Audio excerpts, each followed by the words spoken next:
बहुत गंभीर होगा।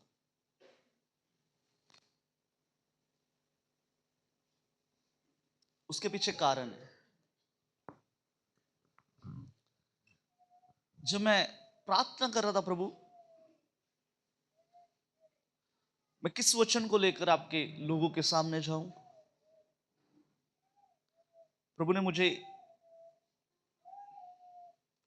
वचन दिया, सबोपदेशक उसका एक अध्याय, उसका सिर्फ दूसरा वचन, दूसरी आयत। सबोपदेशक एक अध्याय, उसका 2 वचन।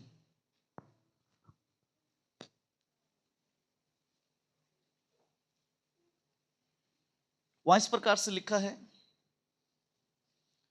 उपदेशक का ये वचन है, व्यर्थ ही व्यर्थ, व्यर्थ ही व्यर्थ, सब कुछ व्यर्थ। मैं दोबारा पढ़ता हूं, आप आगे देखें। सभा उपदेशक नीति वचन की बाद ये किताब आती है। उससे पहले मैं चाहूंगा सब लोग अपने बच्चों को ना अपने पास बिठा लें एक बार। प्रभु ने आपको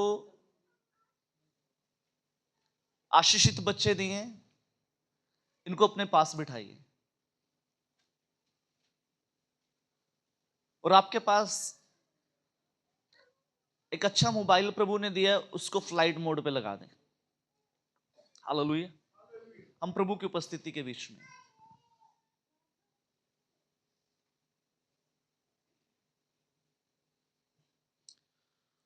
व्यर्थ ही व्यर्थ, उपदेशक का यह वचन है, व्यर्थ ही व्यर्थ, व्यर्थ ही व्यर्थ, सब कुछ व्यर्थ।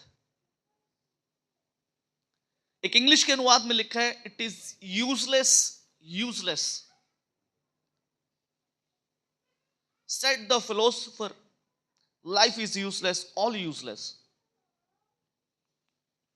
एक इंग्लिश के और अनुवाद में लिखा है, एवरीथिंग इज सो मीनिंगलेस।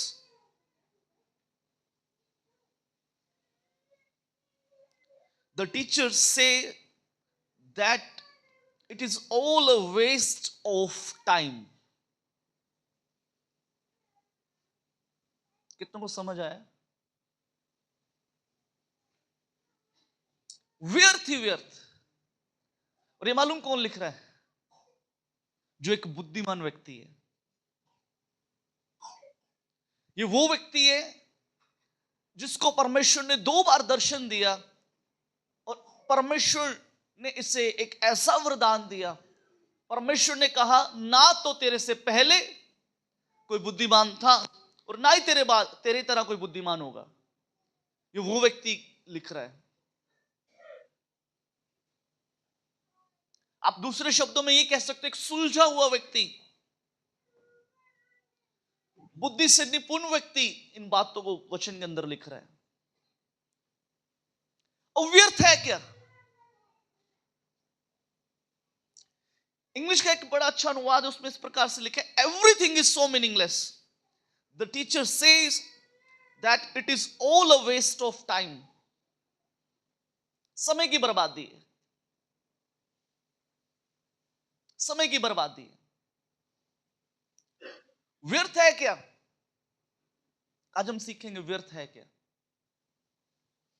या दूसरे शब्दों में कहूं, हम कब चीजों को व्यर्थ कर देते हैं।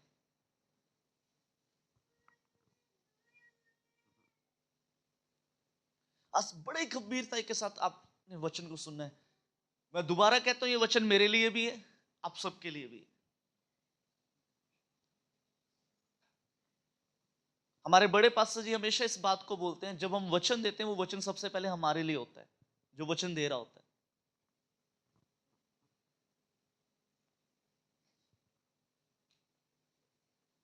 व्यर्थ ही व्यर्थ, सब कुछ व्यर्थ। Everything is meaningless, it's all waste of time. ये समय की बर्बादी करना है। क्या क्या व्यर्थ है क्या? सुनेंगे व्यर्थ है क्या? हमारा प्रार्थना करना व्यर्थ ही व्यर्थ, हमारा वचन पढ़ना व्यर्थ ही व्यर्थ, हमारा उपवास रखना व्यर्थ ही व्यर्थ, हमारा संगति करना व्यर्थ ही व्यर्थ, हमारा दशवांश देना व्यर्थ ही व्यर्थ, हमारी सेवकाइयों में हिस्सा लेना, सेवा करना व्यर्थ है, व्यर्थ ही व्यर्थ, हमारा आराधना करना व्यर्थ ही व्यर्थ, हमारा कलीसिया में आना व्यर्थ ही व्यर्थ, हमारा मसीह जीवन व्यर्थ ही व्यर्थ। अब कई लोग सोच रहे होंगे ना, पास्टर जी ने सब चीजों को रद्द कर दिया, पास्टर ने सब चीजों को रद्द कर दिया। अगर हमारा प्रार्थना करना, वचन पढ़ना व्यर्थ है, हमारा उपवास रखना व्यर्थ है, हमारा संगति में आना, दशमांश देना, सेवा करना, कलीसिया में आना, या फिर हमारा मसीह जीवन अगर व्यर्थ ही व्यर्थ है, तो मैं कर क्यों रहा हूं? फिर मैं क्यों इस दौड़ में दौड़ रहा हूं? क्यों मैं इस दौड़ के अंदर दौड़ रहा हूं? एक इंग्लिश के अनुवाद में लिखा है, everything is so meaningless, it's all waste of time. क्यों मैं समय की बर्बादी कर रहा हूं? आज बड़े गंभीरता के साथ इस वचन को सुनना है। अगर सब कुछ व्यर्थ है, फिर क्यों एक दौड़ में हम लगे हुए हैं? ऐसी क्या जरूरत आन पड़ी कि हम एक दौड़ में दौड़ रहे हैं? अगर सब कुछ व्यर्थ ही है, अगर एट द एंड कुछ भी नहीं मिल रहा, फिर क्यों हम हर रोज इस दौड़ के बीच में दौड़ रहे हैं? अगर सब कुछ व्यर्थ है, मैं क्यों इस दौड़ के अंदर दौड़ रहा हूं? मेरा प्रार्थना करना, मेरा वचन पढ़ना, मेरा उपवास करना, मेरा संगति करना, दशवांश देना, कलीसिया में आना, सेवकाइयां करना, या फिर मेरा मसीह जीवन अगर व्यर्थ है, मैं क्यों इस मसीह जीवन के पीछे चल रहा हूं? क्यों मैं इस मसीह की दौड़ में दौड़ रहा हूं?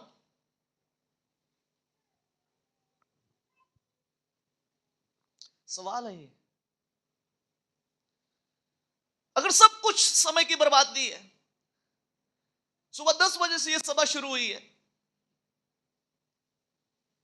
अगर सब कुछ समय की बर्बादी है, मैं क्यों यहां पर हूं? अगर सब कुछ व्यर्थ है, मैं क्यों यहां पर हूं? आज मैं आपको बताऊंगा व्यर्थ है क्या। हमारा प्रार्थना करना, हमारा वचन पढ़ना, हमारा उपवास रखना, हमारा संगति करना, दशवांश देना, सेवकाई करना, कलीसिया में आना और अन्य चीजों को करना प्रभु के लिए, हमारा मसीह जीवन व्यर्थ क्यों है? ये सब चीजें जो मैंने इतनी लंबी लिस्ट आपके सामने गिनवा दी, ये काम जो हम कर रहे हैं, सब कुछ व्यर्थ क्यों है?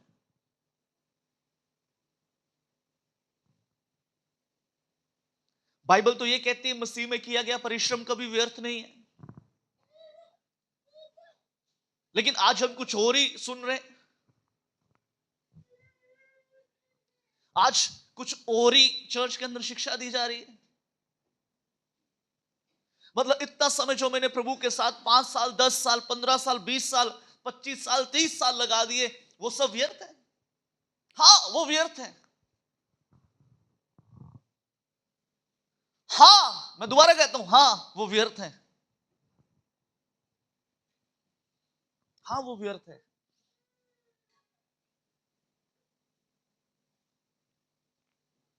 मालूम कब?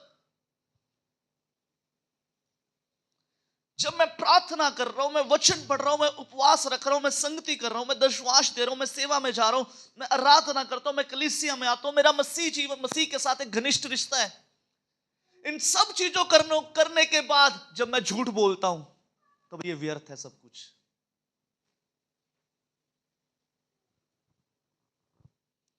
मैंने 2 घंटे 3 घंटे लगातार बैठ के प्रार्थना करी, उसके बाद एक फोन आता है और मैं उसमें झूठ बोल देता हूं, वो 2-3 घंटे की प्रार्थना व्यर्थ है।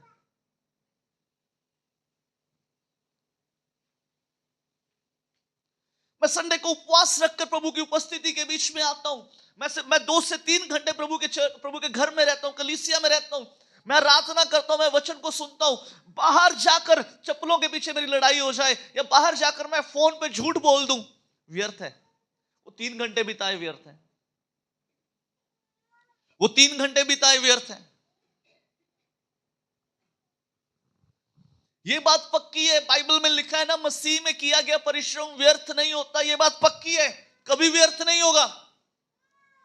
लेकिन कई बार हम अपने कामों के अनुसार उन चीजों को व्यर्थ कर देते हैं।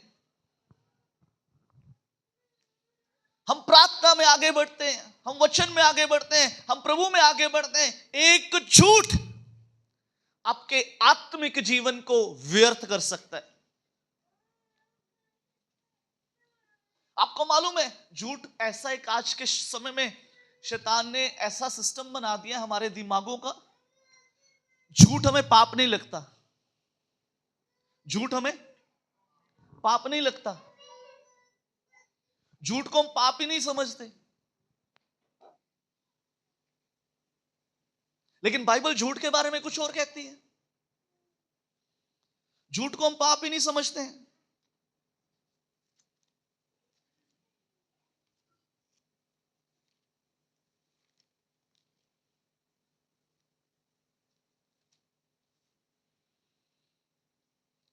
भजन संहिता 15 के बीच में मालूम क्या लिखा है? आप आगे देखिए, मैं पढ़ता हूं आपके लिए। दाऊद का ये भजन है। दाऊद कहता है, हे परमेश्वर, तेरे तंबू में कौन रहेगा? तेरे पवित्र पर्वत पर कौन बसने पाएगा? किस तंबू की बात हो रही है? इस तंबू की बात नहीं हो रही। इस तंबू की बात नहीं हो रही।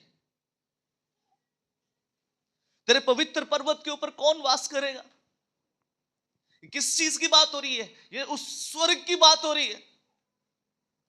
जिस दौड़ के बीच में आप दौड़ रहे हो, अनंत जीवन के लिए आप परिश्रम कर रहे हो प्रभु के बीच में, अनंत जीवन की खोज में हम लगे हुए हैं कि एक समय ऐसा आएगा, मेरा राजा इस पृथ्वी के ऊपर आएगा और मुझे साथ में ले जाएगा। मालूम कब? जब झूठ जीवन में नहीं होगा। सुनिए आगे, दाऊद ने सवाल किया। आप घर जाके भजन संहिता 15 को खोलोगे ना, उसके पीछे एक क्वेश्चन मार्क है। अगर कईयों ने खोला है तो देख लीजिए, एक क्वेश्चन मार्क है। हे परमेश्वर, तेरे तंबू में कौन रहेगा? तेरे पवित्र पर्वत पर कौन बसने पाएगा? आगे मालूम क्या लिखता है? उत्तर क्या है? वह जो खराई से चलता, धर्म के काम करता, और सबसे महत्वपूर्ण, और हृदय से सच बोलता। कहां से? कहां से? कहां से? यहां से। आज मालूम हम झूठ को पाप नहीं समझते। मालूम ये एक ऐसा पाप है जो आपको स्वर्ग से वंचित कर सकता है। ये आपको, आपके लिए स्वर्ग के द्वार को बंद कर सकता है। ये झूठ एक ऐसा पाप है जो आपको आपके प्रभु से दूर कर सकता है। जरा सोच के देखिए, दिन में हम कितने झूठ बोल देते हैं और फिर हम कहते हैं मैं एक विश्वासी हूं। सुलेमान की लिखता है, व्यर्थ ही व्यर्थ, सब कुछ व्यर्थ। मैं 3 घंटे प्रार्थना कर रहा हूं, 3 घंटे के बाद मैं एक झूठ बोल रहा हूं, व्यर्थ है। व्यर्थ है। आज मैंने उपवास रखा हुआ है, शाम को उपवास खोलने से पहले मैं झूठ बोल देता हूं, व्यर्थ है। एक स्थान पर दाऊद लिखता है, परमेश्वर झूठ बोलने वाली जीभ से मेरी रक्षा कर।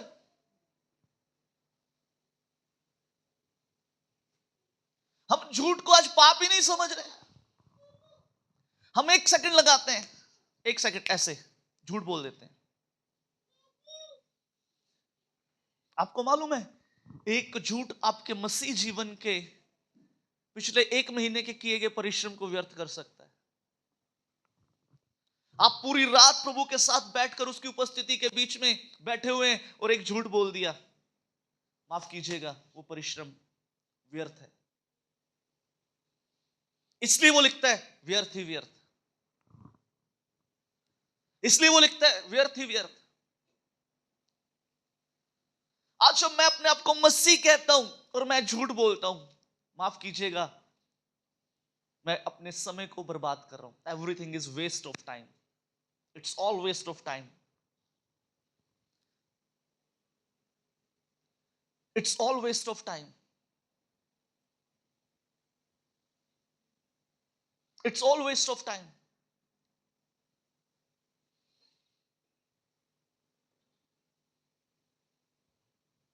बड़ा जरूरी है आज मेरी प्रार्थना करना व्यर्थ ना हो, मेरा वचन पढ़ना व्यर्थ ना हो, मेरा उपवास रखना व्यर्थ नहीं होना चाहिए। जो परिश्रम मैं प्रभु के बीच में रहकर कर रहा हूं वो परिश्रम व्यर्थ नहीं होना चाहिए। कई बार हम खुद अपने हाथों से अपने परिश्रम को बिगाड़ देते हैं, खुद एक मेहनत करते हैं और एक स्थान प्रभु के साथ एक रिश्ते में आ जाते हैं और कुछ ऐसा कर देते हैं, हमारे और हमारे प्रभु के बीच में फिर से दूरी आ जाती है। आज चेक करने की जरूरत है। 3 घंटे की आराधना कर ली, प्रार्थना कर ली, एक झूठ आपकी 3 घंटे की प्रार्थना के ऊपर हावी हो सकता है। वो 3 घंटे की प्रार्थना व्यर्थ है, वो आराधना व्यर्थ है,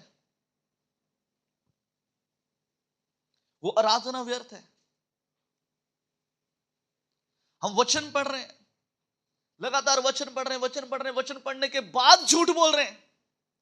हमारे जीवन के अंदर कोई परिवर्तन नहीं है, हमारे स्वभाव के अंदर कोई परिवर्तन नहीं है। मैं आज भी अपनी पत्नी के ऊपर हाथ उठा देता हूं, मैं आज भी किसी को गाली निकाल देता हूं, मैं आज भी कुछ ऐसा कर देता हूं जो शायद कोई नहीं देख रहा। लेकिन सुनिए, जब कोई नहीं देखता तब भी कोई है जो मुझे और आपको देखता है, और मालूम कौन है? वो परमेश्वर है।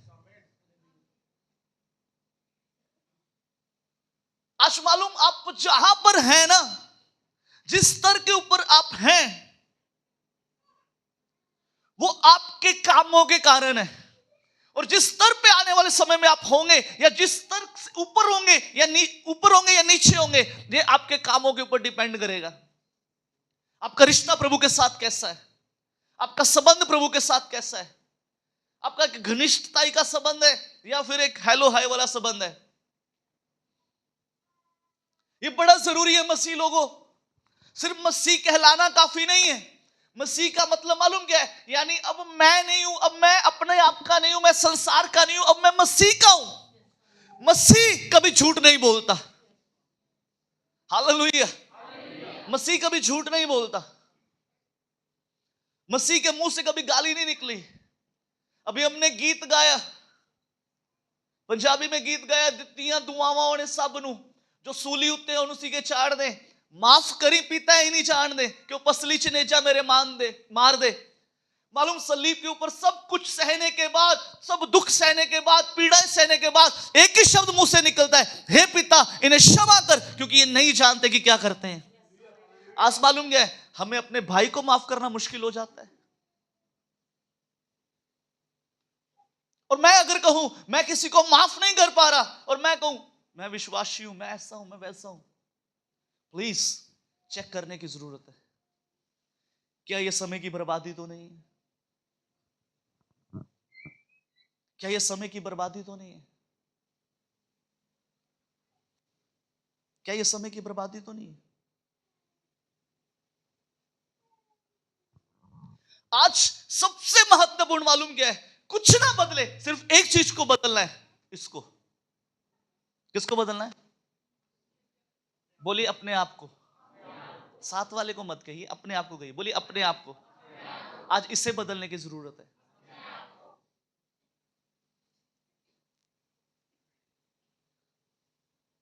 इतने समय प्रभु में होते हमें चलते हुए आगे, अभी तक हम बपतिस्मे के लिए अगर तैयार नहीं हो पा रहे, सुनिए, वेस्ट ऑफ टाइम।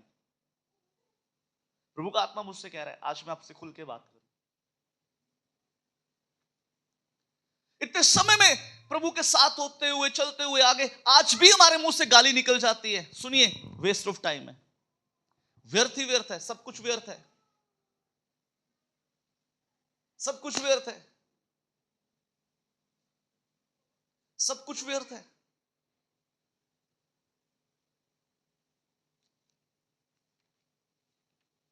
सब कुछ व्यर्थ है, सब कुछ व्यर्थ। प्रभु के बीच में चल रहे हैं और हमारे स्वभाव के अंदर परिवर्तन नहीं है, हमारे नेचर के अंदर बदलाव नहीं है, सुनिए, व्यर्थ ही व्यर्थ। आज मैं सेवा कर रहा हूं चर्च के अंदर और साथ में कुड़कुड़ा रहा हूं, वो नहीं कर रहा, वो कर रहा है तो मैं क्यों नहीं कर रहा। सुनिए, मत कीजिए ऐसी सेवा, वो व्यर्थ है। अगर आपने इस हारमोनियम को सही करके रख दिया, दूसरा व्यक्ति अच्छे से नहीं कर पाया, कुड़िए मत, आपका वो सही किया गया व्यर्थ है। आप अकेले चर्च के अंदर काम करने के लिए बाकी लोग साथ छोड़ के चले गए, बाकी लोग फटाफट अपने घर में चले गए, आप अकेले कुड़कुड़ा रहे हैं और कह रहे हैं ले मैं कल्ला ही काम करा, मैं कल्ला ही काम करा। सुनिए, वो व्यर्थ है समय। वो झाड़ू को वहीं छोड़ जाइए, अपने घर में जाइए, कुड़कुड़ाने से बेहतर है, वो कुड़कुड़ाने से बेहतर है। आज मैं बड़ी साधारण बातें बोल रहा हूं,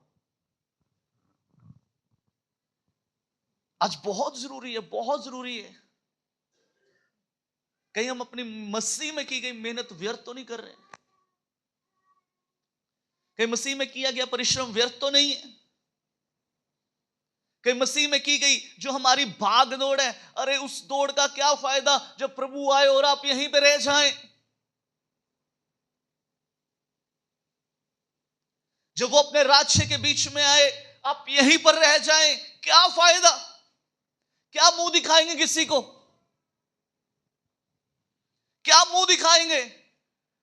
हम मसीह हैं, हम मसीह हैं, हम मसीह हैं। सुनिए, मैं आपसे कहना चाहता हूं, जब संडे को बाइबल लेकर चर्च की ओर निकलते हैं ना, 4 लोग आपको देखते हैं। जिस गली में से होकर आप जाते हैं ना, 4 लोग देखते हैं। जब उसी गली के अंदर आप कुछ और करते हैं, उन्हीं गलियों के अंदर आप कुछ और करते हैं, उन्हीं मोहल्लों के अंदर कुछ और करते हैं, सुनिए, तब भी लोग आपको देखते हैं, तब भी लोग आपको देखते हैं। जब आप इस मोबाइल के ऊपर कुछ स्टेटस लगाते हैं ना, सुनिए, वो स्टेटस सिर्फ आप नहीं देख रहे, वो कई लोग देख रहे हैं, और आपका स्टेटस बता देता है आप कैसा जीवन जी रहे हैं इस समय। इतना समय प्रभु में हो गया, आज तक हमारे जीवन ही अगर परिवर्तन नहीं हुआ, भाई मैं कहना चाहता हूं सब कुछ व्यर्थ है, व्यर्थ है। मुझे बड़ा दुख लगता है जब मैं मसीह लोगों को डीजे के ऊपर नाचते हुए देखता हूं। मुझे बड़ा दुख लगता है जब मसीह लोगों के स्टेटस के ऊपर मैं फिल्मी गानों को देखता हूं। चुनाव कर लीजिए आज, या मसीह के हो जाइए या संसार के हो जाइए। बाइबल मालूम क्या कहती है, जब आप रोमियो की किताब में पढ़ते हो 12 अध्याय उसका 1 आयत 2 आयत में मालूम क्या लिखा है, इस संसार के सदृश ना बनो। तुम्हारे मन के नहीं हो जाने से तुम्हारा चाल चलन भी बदलता जाए। आज चाल चलन नहीं बदल रहा, आज मन नहीं बदल रहा, क्यों? हालात कैसे बदलेंगे? सबसे पहले यदि आप अपने हालातों को बदलता हुआ देखना चाहते हो, आपको एक चीज बदलनी पड़ेगी, सबसे पहले अपने आप को बदलना पड़ेगा। फिर आकर कहना, आज फिर आपको कहने की भी जरूरत नहीं पड़ेगी, आपके हालात ऑटोमेटिक बदल जाएंगे, आपकी परिस्थितियां ऑटोमेटिक बदल जाएगी। आज मत रोइए, पास्टर जी वो नहीं बदल रहा, पास्टर जी ये नहीं हो रहा, मत रोइए, खुद को बदलिए, खुद को बदलिए, खुद को बदलिए। आज खुद को बदलने की जरूरत है, आज खुद को बदलने की जरूरत है, आज किसी और को बदलने की जरूरत नहीं है।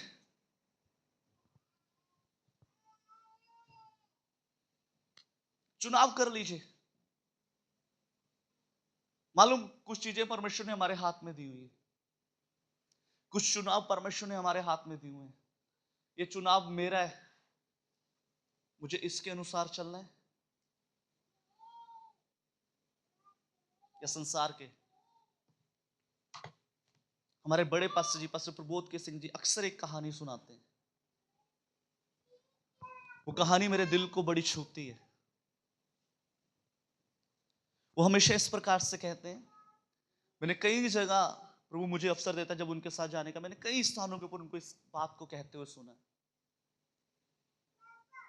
एक बार एक गांव था, एक गांव था, उस गांव के अंदर बहुत सारे लोग रहा करते थे। लेकिन उस गांव से जब शहर की ओर लोगों को जाना होता है ना, शहर की ओर जाना होता है, तो उस शहर से जो गांव का रास्ता है, उस रास्ते के बीच में एक जंगल आता, और जंगल बड़ा भयानक, बड़ा खतरनाक। लोग जब भी सफर को शुरू करते तो वो जंगल के बीच में से होकर उन्हें जाना पड़ता, और बहुत कम लोग सफर को पूरा कर पाते क्योंकि जंगली जानवरों के शिकार हो जाते।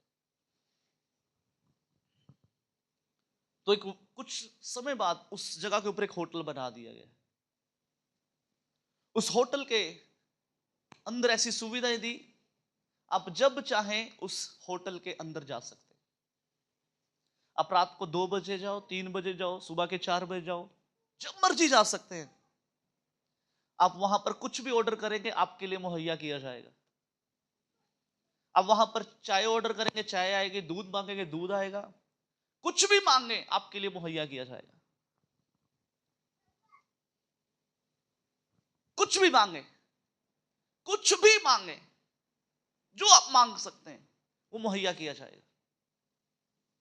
और मालूम, वो सब कुछ फ्री, सब कुछ फ्री ऑफ कॉस्ट।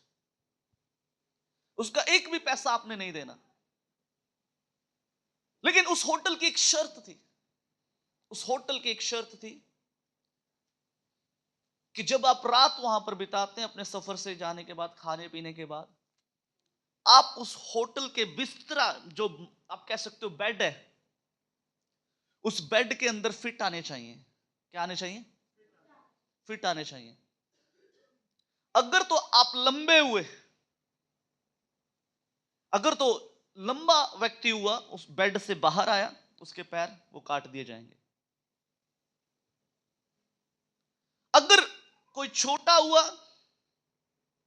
तो उसको खींच के उस बेड के बराबर किया जाता था।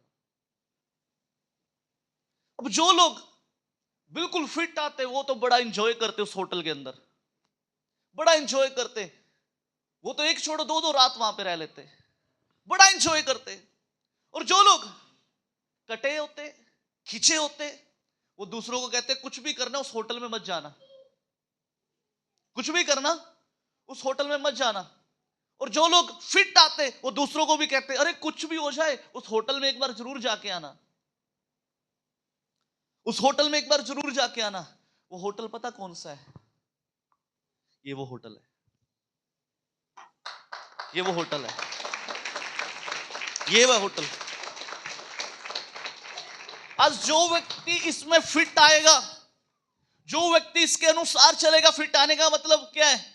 जो व्यक्ति वचन से इधर उधर नहीं जाएगा, वचन की तमाम आशीषें, आप जो कुछ संसार में देखते हो वो आपका है, वो आपकी है, वो आपका है, वो मेरा है। हम एक गीत गाया करते थे, पुराना गीत है, हम तो खुदा के बेटे हैं, सब कुछ हमारा है, क्या वर्तमान और क्या भविष्य, सब कुछ हमारा है। मालूम कब? जब आप इस होटल के अंदर फिट आएंगे। हम मसीह गाने गाकर फिल्मी गानों के ऊपर नाच नहीं सकते, माफ कीजिएगा, आपको चुनाव करना पड़ेगा, आपको चुनाव करना पड़ेगा, आपको चुनाव करना पड़ेगा, आपको चुनाव करना पड़ेगा। हम मसीह गाने साथ में लगा दें, साथ में फिल्मी गानों के स्टेटस लगा दें, हो ही नहीं सकता। बाइबल कहती है अंधकार का ज्योति के साथ कोई मेल मिलाप नहीं है, कोई मेल मिलाप नहीं है। हम अंधकार में रहें और साथ में एक अपेक्षा करें ज्योति भी रहे, हो ही नहीं सकता, कभी नहीं हो सकता, कभी नहीं हो सकता। आज सबको चुनाव करना पड़ेगा। क्यों हम परेशानियों में, क्यों हम समस्याओं के बीच में, क्यों हमारे हालात नहीं बदलते? अरे क्योंकि हम नहीं बदल रहे, हमारी परिस्थितियां नहीं बदल रही क्योंकि हम नहीं बदल रहे। प्रभु के अनुग्रह से मुझे एक करनाल के अंदर हमें एक घर में जाने का मौका मिला। बड़े पास्टर जी साथ में थे, मैं उनके साथ गया। उस व्यक्ति के घर में जब हम गए, उस भाई ने अपना घर दिखाया। मैं रात में इस गवाही को बता रहा था। उस भाई ने अपना घर दिखाया हमें। वो घर बहुत ही खूबसूरत, बहुत ही खूबसूरत। उस भाई ने कहा, कहता पासवान, जब मैंने इस घर को लेना था ना, मेरे हाथ में सिर्फ 80,000 रुपए था। 80,000 से 1 लाख के करीब था। और ये प्लॉट कीमत 60 लाख की थी। प्लॉट की कीमत 60 लाख के करीब थी। प्लॉट की कीमत 60 लाख।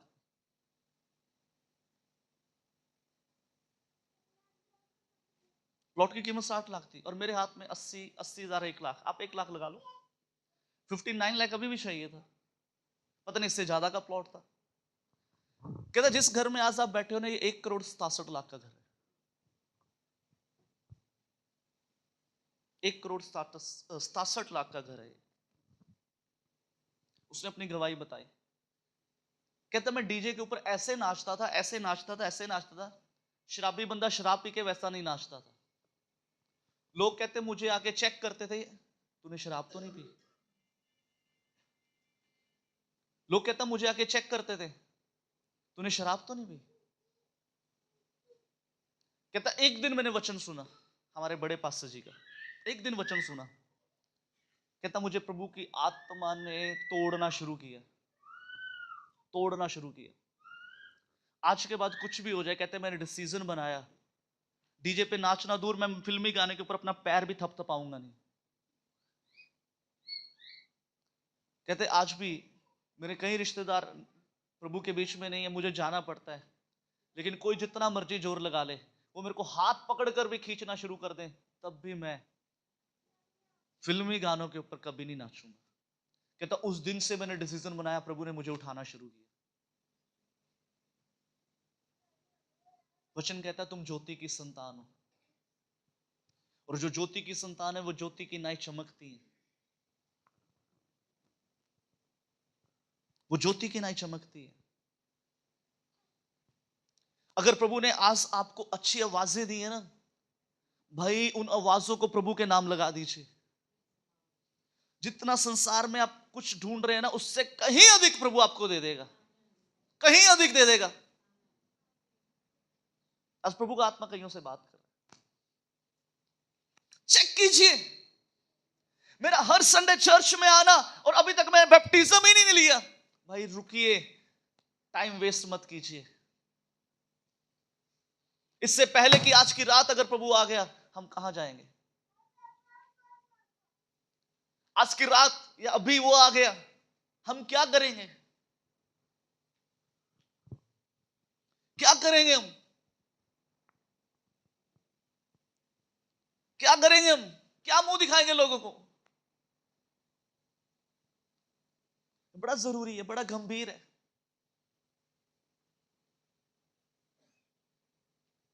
आज मैं अगर चर्च में आ रहा हूं और मैं गलत काम कर रहा हूं, भाई रुकिए, हमें रुकने की जरूरत है, हमें थोड़ा ठहरने की जरूरत है, हमें प्रभु से अपने रिश्ते को कायम करने की जरूरत है। यदि मैं मसीह हूं, मैं अगर हर संडे चर्च नहीं आ रहा, सुनिए, मसीह जीवन व्यर्थ है। क्योंकि बाइबल कहती है, बाइबल कहती है इस दिन ना तो तेरा बेटा काम करे, ना तेरी बेटी काम करे, ना तेरा दास, ना तेरी दासी, ना तू सोए। यहां तक कि बाइबल में लिखा है तेरे घर में आया हुआ रिश्तेदार भी। बड़ा गंभीर है बाइबल का वचन। लेकिन जिन लोगों ने इसके ऊपर चलना शुरू कर दिया ना, पंजाबी च कहो उन्होंने मौजा ही मानी है। दुनिया की कोई वस्तु, उत्तम से उत्तम चीजें प्रभु ने उनसे छुपा कर नहीं रखी, बल्कि जितना उनके पास है उसका डबल उनको दिया है। कई बार हमें लगता है अगर मैं मसीह का चुनाव करूंगा, मुझे संसारिक चीजों को छोड़ना पड़ेगा, शायद मेरे पास उतनी आशीषें ना आए। अरे सुनिए, उतनी नहीं आएंगी, उससे डबल आ जाएंगी। चुनाव तो कीजिए, चुनाव तो कीजिए। एक बहन की गवाही प्रभु के दास के मुख से मैंने सुनी। ध्यान से सुना इस गवाही को। वो एक प्रभु के सेवक के पास गई, और जिस समय वो प्रभु के दास के पास गई, उसके हालात बड़े बड़े बड़े बहुत बदतर हालात, बहुत बदतर हालात, बहुत बदतर हालात। वो हालात इतने बदतर थे कि जब वो प्रभु के दास के पास पहली बार गई, उसकी स्कूटरी की जो लाइट थी ना, वो रस्सियों से बांधी हुई थी। जो पैडल वाली स्कूटरी होती है ना, वो वाली स्कूटरी उसके पास थी। लेकिन जिस दिन उसने प्रभु यीशु मसीह को अपना मुक्तिदाता प्रभु जानकर स्वीकार किया ना, उसने जीवन में एक निर्णय लिया। वो निर्णय मालूम क्या था? दुनिया इधर के उधर हो जाए, मैं संडे चर्च मिस नहीं करूंगी, संडे चर्च मिस नहीं करूंगी, संडे चर्च मिस नहीं करूंगी।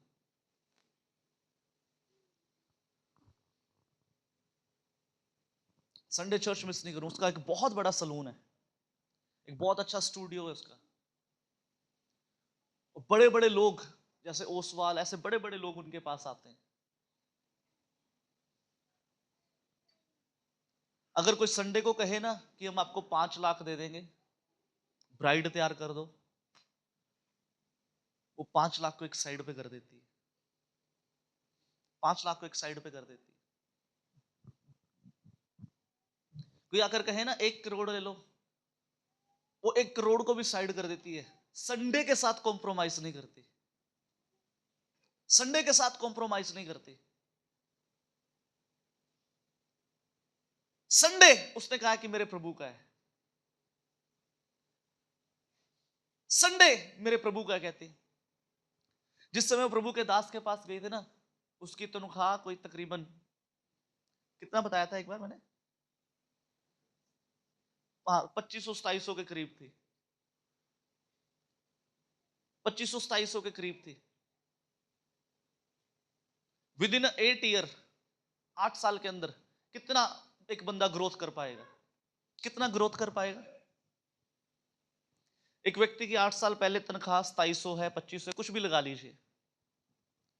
एक व्यक्ति की तनख्वाह 8 साल पहले 2700 है या 2500 है, कितनी भी है, 8 साल बाद वो कितना इंक्रीमेंट उसका हो सकता है, कितनी ग्रोथ हो सकती है? हाँ जी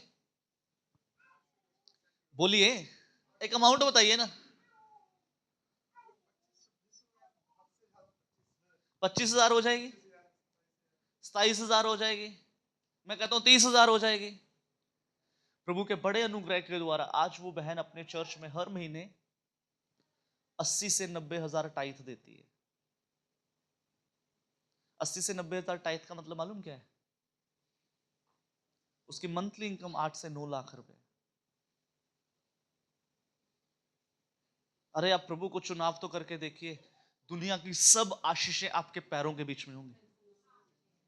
जो आप सोचते हो ना ये मुझे चाहिए, बाइबल में लिखा है उनके मांगने से पहले मैं उनको उत्तर दे दूंगा। आज हमारे घुटने रगड़ जाते हैं, कुछ होता ही नहीं है। पता क्यों नहीं होता? क्योंकि हम इसको नहीं बदल रहे। हम संडे को बड़े हल्के में लेते हैं, चलो इस संडे नहीं गए अगले संडे चल जावांगे, अगले संडे नहीं तो कोई नहीं अगले संडे चले जावांगे। अरे रुकिए, सुनिए, बाइबल में लिखा है तू अपने लिए किसी को ईश्वर करके ना मानना। आज मैं आपको एक भेद की बात सिखाता हूं। क्या लिखा है हुक्म के अंदर? क्या लिखा है बोलिए? तुम मुझे छोड़ किसी को और ईश्वर करके ना मानना। अब सुनिए, ये बाइबल का नियम है। हमारा परमेश्वर नियमों का परमेश्वर है। अगर आज संडे मेरे प्रभु का है ना, इस संडे के दिन मैं काम कर रहा हूं, मैं काम पे जा रहा हूं, मैंने काम को अपना ईश्वर मान लिया। यानी कि जो समय मुझे प्रभु को देना चाहिए था, जो स्थान मेरे प्रभु का है, वो मैंने अपने काम को दे दिया। तो फिर ईश्वर कौन हो गया? ईश्वर कौन हो गया? काम। बड़ा जरूरी है यार। व्यर्थ ही व्यर्थ, सब कुछ व्यर्थ, सब कुछ व्यर्थ। आज अगर आपके पारिवारिक जीवन के अंदर कुछ चीजें तनाव उत्पन्न कर रही है ना, तो आपको एक काम करना है। वो काम मालूम क्या करना है? अपने मुंह को बंद रखना है। हम प्रार्थना करते, 2 घंटे प्रार्थना करते, तीसरे घंटे में जाके पति के ऊपर चिल्लाते हैं। पति कभी नहीं बदलेगा, पति कभी नहीं बदलेगा।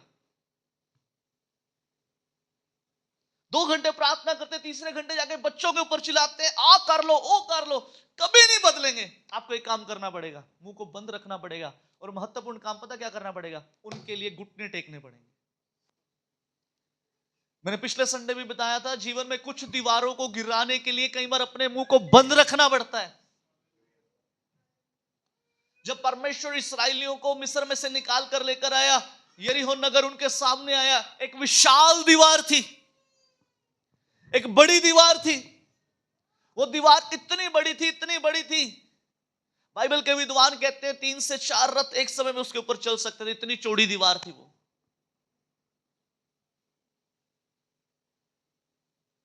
लेकिन जिस समय परमेश्वर ने यहोशू से कहा तुझे ऐसा करना है, हर रोज उस दीवार के चारों तरफ एक चक्कर लगाना है, 7 दिन चक्कर लगाने हैं, 6 दिन एक चक्कर लगाना है, 7वें दिन 7 चक्कर लगाने हैं। 6 दिन एक चक्कर लगाना है, 7वें दिन 7 चक्कर लगाने हैं। यहोशू ने महत्वपूर्ण काम किया एक। चलिए हम पढ़ लेंगे उसको, यहोशू की किताब में आ जाएंगे।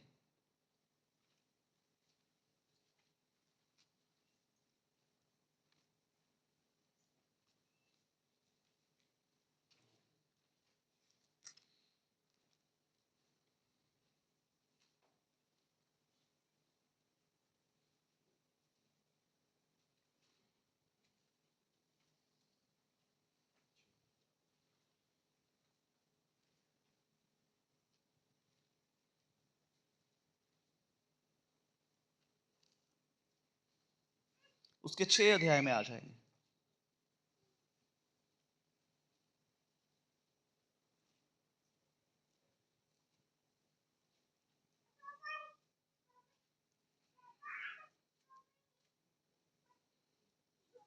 उसके 10 आयत को मैं आपके लिए पढ़ रहा हूं। यहोशू ने लोगों को आज्ञा दी, जब तक मैं तुम्हें जय जयकार करने की आज्ञा ना दूं तब तक जय जयकार ना करना, और ना तुम्हारा कोई शब्द सुनने में आए, और ना कोई बात तुम्हारे मुंह से निकलने पाए। आज्ञा पाते ही जय जयकार करना। अब आगे देखिए, यहोशू ने खास हिदायत दी, मालूम किन लोगों को? जो उस दीवार के चारों तरफ चक्कर लगाएंगे। उस दीवार के चारों तरफ चक्कर लगाएंगे। क्या करेंगे? आगे देखिए ना, यहोशू ने खास हिदायत दी, जो उस दीवार के चारों तरफ चक्कर लगाएंगे। आज मालूम कुछ दीवारें हमारे सामने भी हैं।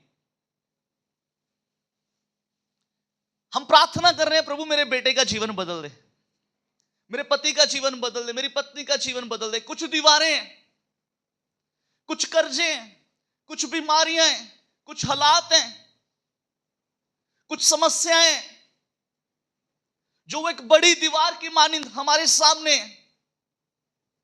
आपको एक काम करना है, हर रोज उन दीवारों के चारों तरफ चक्कर लगाना है। हर रोज उनके ऊपर, उनके चारों तरफ चक्कर लगाना है। चक्कर लगाने का मतलब मालूम क्या है? हर रोज अपनी प्रार्थना जब आप करते हो, जब आप वचन पढ़ते हो, जब आप प्रार्थना करते हो उन विषयों के लिए, आप प्रार्थना में, आप आत्मा में, आप उन चीजों के चारों तरफ चक्कर लगाते हैं। हो सकता है ये एक दिन में ना हो, ये दीवार पहले दिन नहीं गिर गई, ये दीवार दूसरे दिन नहीं गिर गई। प्रभु ने स्ट्रैटेजी पहले दे दी कि हर रोज एक चक्कर लगाना है। यहोशू को मालूम था। सुनिए आगे देखिए, हर रोज एक चक्कर लगाना है। आज हम गलती मालूम क्या करते हैं? यहोशू ने खास हिदायत लोगों को दी, जब तुम इस दीवार के चारों तरफ चक्कर लगाओ, तुम्हारे मुंह से कोई शब्द नहीं निकलना चाहिए, एक भी शब्द तुम्हारे मुंह से नहीं निकलना चाहिए। मैं दोबारा पढ़ता हूं, और यहोशू ने लोगों को आज्ञा दी, जब तक मैं तुम्हें जय जयकार करने की आज्ञा ना दूं तब तक जय जयकार ना करना, ना तुम्हारे मुंह से कोई शब्द सुनने में आए, ना कोई बात तुम्हारे मुंह से निकलने पाए। हालेलुया। यहां पर भेद है, यहां पर भेद है।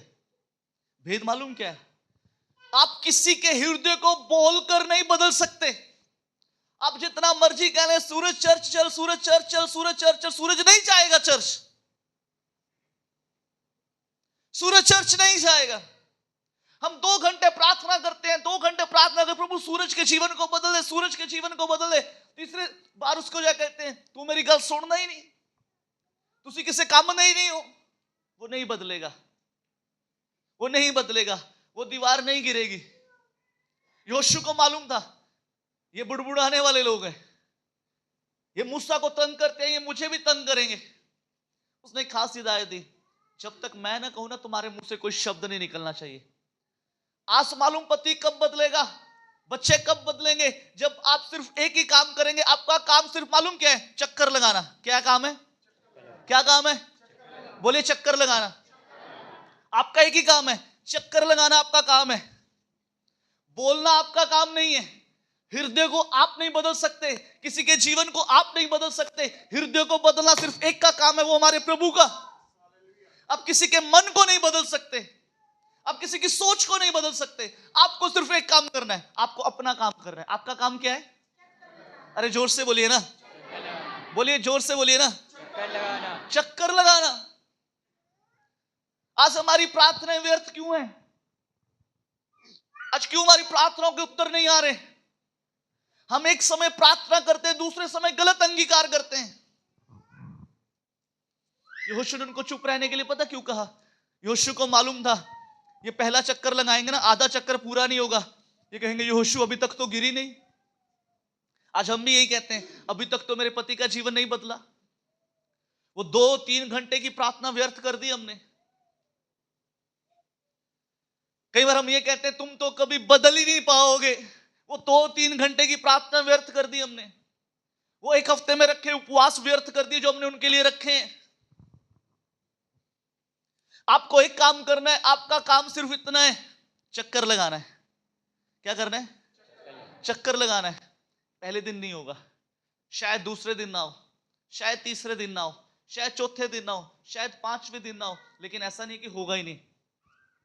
ऐसा नहीं कि होगा नहीं। एक दिन आप देखेंगे उन दीवारों को ऊपर से लेकर नींव तक वो हिल जाएंगी और आपके कदमों में गिर जाएंगी। लेकिन चुप तो रहिए। आज बोलकर आप किसी के हृदय को नहीं बदल सकते। बहुत बार ऐसा होता है, हम बोल के काम करते हैं। कितना बोल लेंगे आप? जितना बोलेंगे वो दीवारें नहीं गिरेंगी, उतना आपको ज्यादा चक्कर लगाने पड़ेंगे। नहीं बदल रहा, कोई बात नहीं, मन में प्रार्थना करते रहे, तू एक दिन जरूर बदलेगा, तू एक दिन जरूर बदलेगा। अपनी प्रार्थना को व्यर्थ मत जाने दें, अपने रखे गए उपवासों को व्यर्थ मत जाने दें। बड़ा जरूरी है, ये बड़ा जरूरी है। कई बार जीवन के अंदर कुछ दीवारों को गिराने के लिए अपने मुंह को बंद रखना पड़ता है। आज अगर बीमारी की दीवार है ना, अगर बीमारी आपके जीवन में आ चुकी है, मत कहिए ये ठीक नहीं हो रही, मत कहिए ठीक नहीं हो रही, बस चक्कर लगाते रहिए, चक्कर लगाते रहिए, चक्कर लगाते रहिए। एक दिन पक्का मेडिकल रिपोर्ट बदलेगी, एक दिन पक्का बदल जाएगी। पक्की बात है, पक्की बात है। लेकिन अगर आप कहेंगे ना ये नहीं बदल रही, ये नहीं बदल रही, भाई वो नहीं बदलेगी। आपका प्रार्थना किया गया व्यर्थ हो जाएगा। व्यर्थ ही व्यर्थ, सब कुछ व्यर्थ, सब कुछ व्यर्थ। हमें एक काम करना है, यरो की दीवारों के चारों ओर चक्कर लगाना है। चक्कर लगाइए। आप पति को नहीं बदल सकते, आप पत्नी को नहीं बदल सकते, आप किसी को नहीं बदल सकते। आप एक को बदल सकते हो, अपने आप को। आप एक को बदल सकते हो, अपने आप को। व्यर्थ ही व्यर्थ, सब कुछ व्यर्थ। Everything is waste of time, it's all waste of time.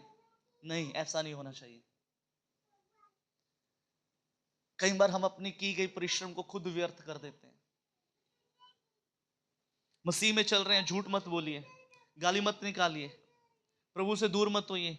प्रभु के साथ एक संबंध बना के रखें, प्रभु के साथ एक गूढ़ रिश्ता बना के रखें, प्रभु के साथ एक घनिष्ठ संबंध बना के रखें। संडे कभी मिस मत कीजिए, संडे कभी मिस मत कीजिए। दुनिया इधर से उधर हो जाए, अगर आप सच्चे मसीह हैं, एक सच्चा मसीह ना दुनिया के किसी भी कोने में हो, वो संडे को अपने चर्च में होगा, वो संडे को अपने चर्च में होगा, वो संडे को अपने चर्च में होगा।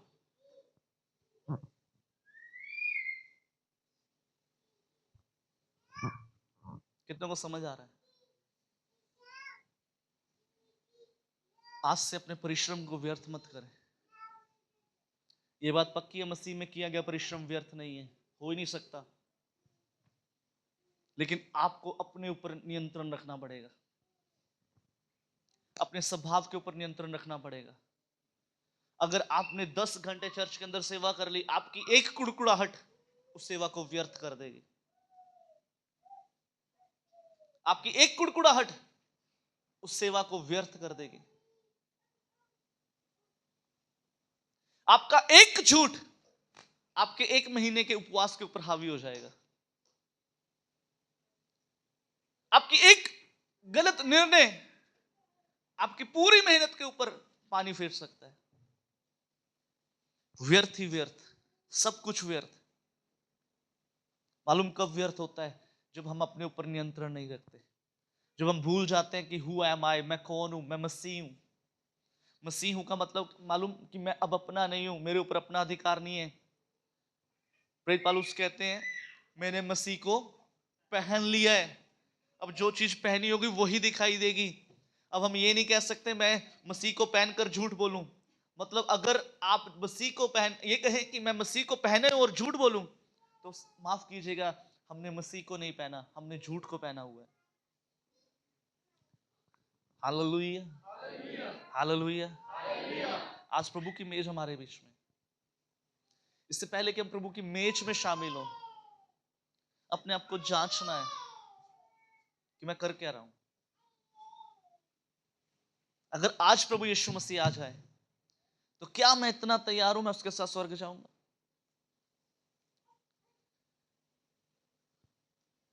क्या मैं इतना तैयार हूं? क्या मेरी इतनी तैयारी है? क्या सब कुछ व्यर्थ तो नहीं है?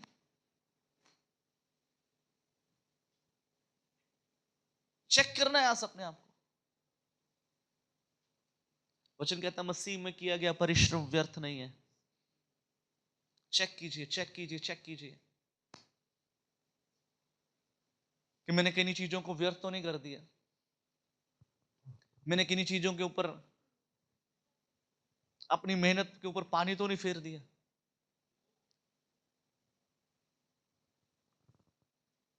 यदि मैं मसीह का कहलाता हूं तो मेरे अंदर से मसीह दिखाई देना चाहिए। आइए अपनी आंखों को बंद करें, अपने सिरों को प्रभु की हुजूरी में झुकाएं।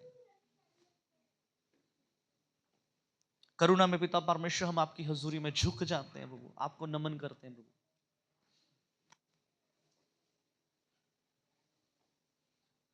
आज प्रभु हमने एक वचन को सीखा है प्रभु जी।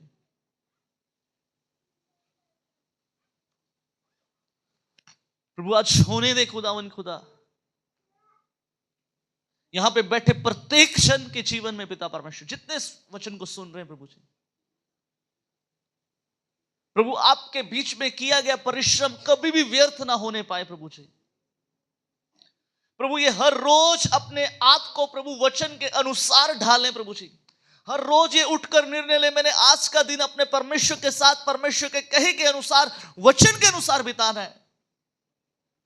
प्रभु आज होने दे, हम प्रार्थना करते हैं प्रभु जी, आपकी उपस्थिति का बादल पिता परमेश्वर आज एक एक के हृदय को बदले प्रभु जी। प्रभु मैं विनती करता हूं यीशु नासरी के नाम से, आज से प्रभु ये नाम के मसीह नहीं बल्कि इनके कामों से मसीह झलकना शुरू हो जाए पिता परमेश्वर। इनकी बातों से मसीह झलके पिता परमेश्वर। प्रभु ये हर रोज अपने जीवन को उस रीति से चलाएं जैसा वचन कहता है प्रभु जी, ताकि वो किया गया परिश्रम व्यर्थ ना हो। होने दे प्रभु, आज आप मदद करें, पवित्र आत्मा जी आप मदद करें उठने के लिए, आत्मिक रीति से प्रभु इनको उठने में मदद करें पिता परमेश्वर।